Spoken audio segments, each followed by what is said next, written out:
I know you've seen it. I've seen it, your grandma Josephine has seen it, everybody has seen it. Criticism against Marvel Studios for their first TV series, WandaVision, because of how slow it is. Man, some of you never would have survived back in the good old days before Netflix dumps and we sometimes had to wait a year between seasons.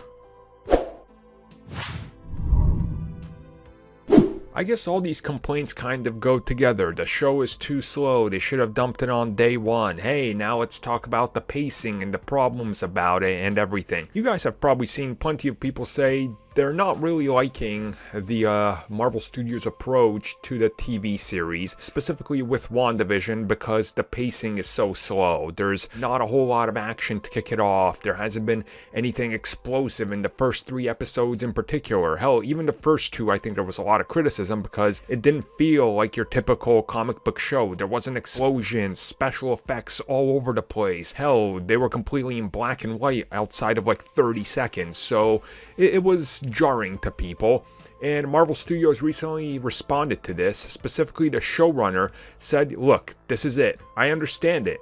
I get it. There's expectations when you think Marvel Studios. There's expectations when you show up, but it's a different format.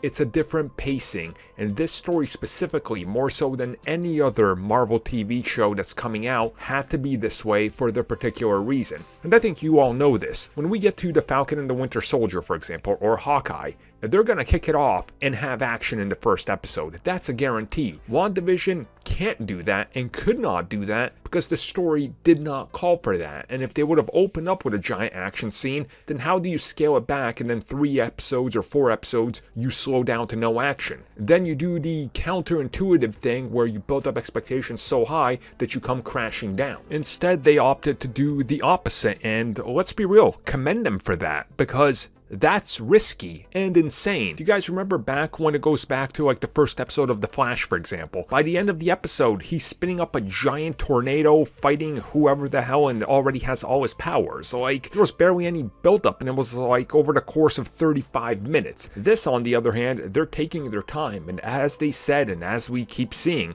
it's only getting bigger and better as the episodes go on. So we know at the end, we're getting that giant action sequence that's going to pay off. And when you watch it all back to back, I guess it's only going to be like 3 hours long, all things considered. But still, let's let the storytellers tell the story at the pace they want and not have to go and sit back and go, how do we put action into every episode? Because that's what people demand.